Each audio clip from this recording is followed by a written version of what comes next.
Today, I am interviewing two very special and talented members to be part of the greatest film of 2021. Welcome, Michael, Luke. Welcome to the squad. Well, thanks for having me. And there's that other guy there that you may or may not recognize. I think his name is Rango or something. I'm not sure. we know each other. So. As soon as you guys got on the call, I'm like, oh yeah, I've definitely met these people before. But if I don't have to interact with you for work, like it's nothing personal. Allow me to break the ice here. We all went to UVM, and we were all in very different parts of UVM. Although Luke and I were a little closer. First question on here: please introduce yourself and kind of a little backstory that you want the internet to know. You start while I think of something funny. I'm just naturally funny, so. So my name is Luke. Like Matt was referring to, we both graduated from the film program at UVM. I currently now work as a photographer for TV news. Also a YouTuber, not quite yet. My first video will be launching next Friday, March 12th. Self-plug. We'll get the graphic. Yeah, we'll get the graphic. I'm Michael. I also went to UVM. I'm not affiliated with the UVM film department at all. I graduated with degrees in theater and psychological science. I can talk about my job. It's super not relevant if you guys want to hear about it.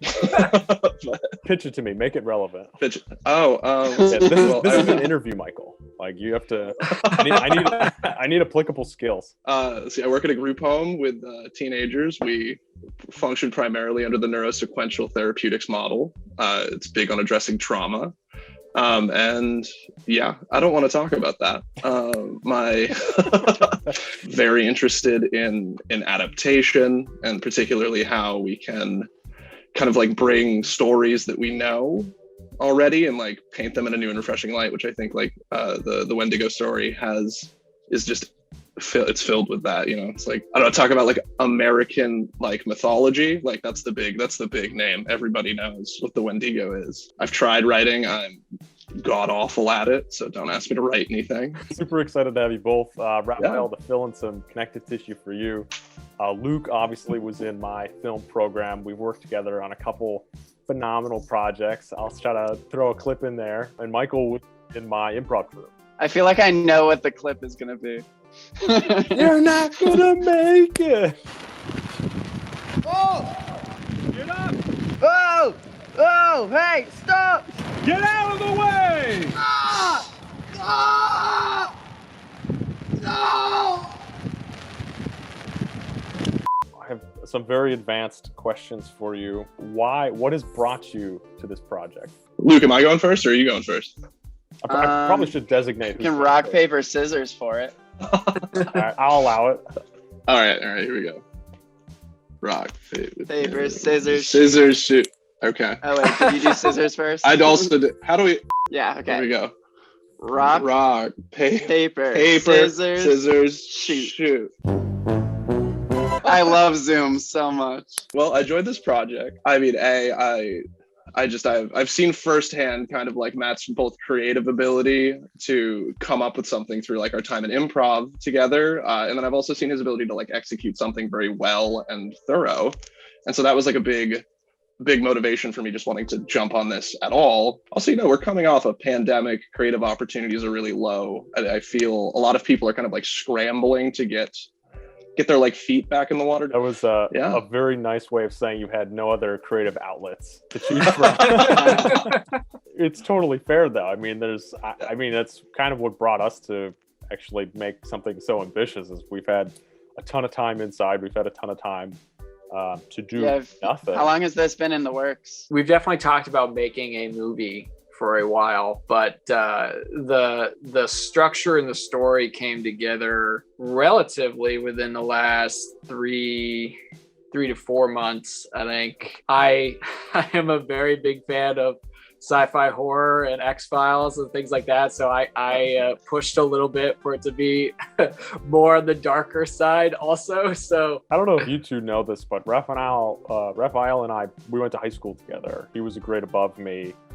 And we knew of each other and weren't like super close until we literally like ran into each other my first the library at UVM. And we had been talking a long time about making a film, and truth be told, it was kind of only in the last year, I would say, I actually felt like comfortably that I had the right equipment to make a good film, and that was mostly a sound issue. I arguably think that audio is more important in a film than video. I don't know if that's weird or not, but like if it sounds like garbage, you can like have some like shots that kind of look like hot garbage, hot trash garbage on the screen, and you know, you can call that art. But like if if you're getting a bunch of static and stuff, that just makes the experience miserable. So I see where you're coming from that. You can cheat visuals, but you can't cheat audio. This is going to be the clip that is extracted, and we're going to have our finished project, and there's going to be fuzz everywhere. You're going to be like, remember when they said that audio was good? Snippets of me out in the woods just mumbling under my breath to the super sensitive mic. So this is a great segment to one of my more meatier questions. I mean, this is for you as well, Raphael. What is going to be the hardest part of the film to do correctly? I made the creative decision that I was just going to try to get really fit for this movie, even though I'm sure it will have no consequence to the characters. Again, this will be the clip that when we film you shirtless and you still have 15. It'll be like, remember that be like fitness regimen? The special features, this will either match out really well and it'll really show the results, or they'll be like, wow, that guy was just talking out of his ass. Like, damn. I also like how like the stakes for you are very like yeah, I've now dug they're very tangible. If I do not look athletic when this movie comes out, we're gonna have problems. I think the most challenging thing for me in any production is doing pre-pro right.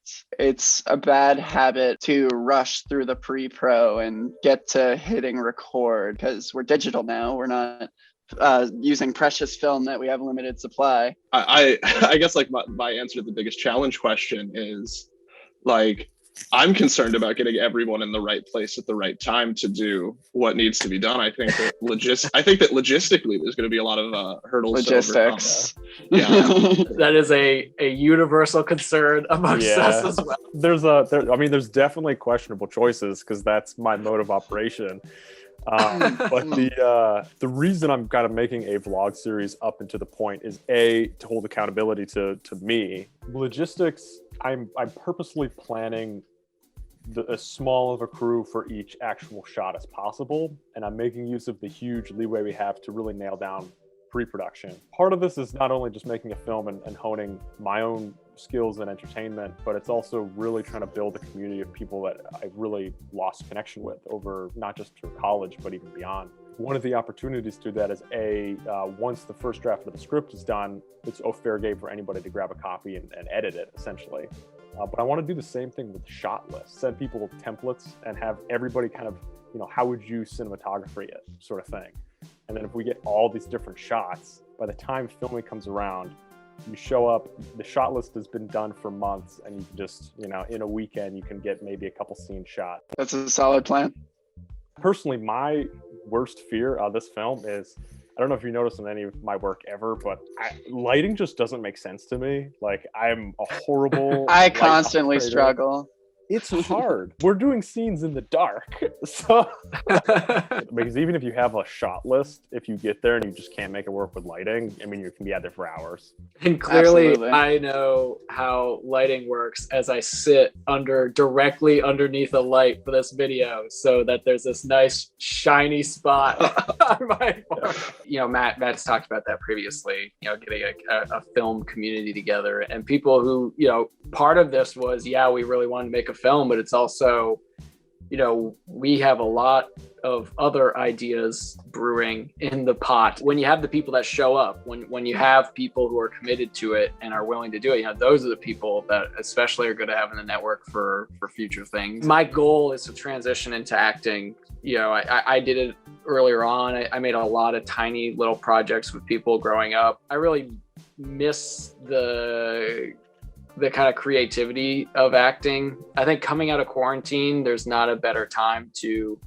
make some changes in your life and say, hey, this is a thing I want to do. And there's nothing better than making your, writing and making your own material. Like, that's definitely the way to go. Sorry, I should have muted my phone before this. Continuity error. Classic. Pours out their heart. Yeah. Yeah. I wanted to make sure to ask this question in that if there are people out there who are like sort of interested in the project, what would you might say to encourage somebody to kind of draw them in if they wanted to join? I'd say, I mean, the only thing that's going to bite you is the Wendigo. I mean, the rest of us are pretty friendly.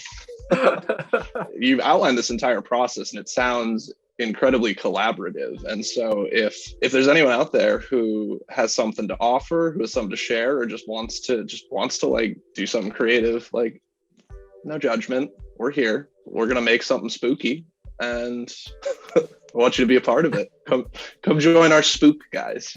This is a group of people who, while vaguely familiar with each other, obviously there's going to be some growing in terms of the interpersonal working relationship. Maybe you don't know us, or maybe you vaguely know us, but we're kind of all in this together in a way. If you want to try to have something out there that's going to have your name attached for whatever, or if you just want to, dabble in trying something, if it's something coming out of quarantine that you've wanted to do, hey, I want to give a shot at that, or I want to try that. Yeah, this is definitely the project. At the end of 2021, I want to have something that we made and we look back and there are like people attached, and it's not just the memories, but it's a product, and that's what this community is going to be about. I think you put it wonderfully, Matt. I don't want to ruin it by saying anything else. Thank you. You like to think all those years of improv led to something.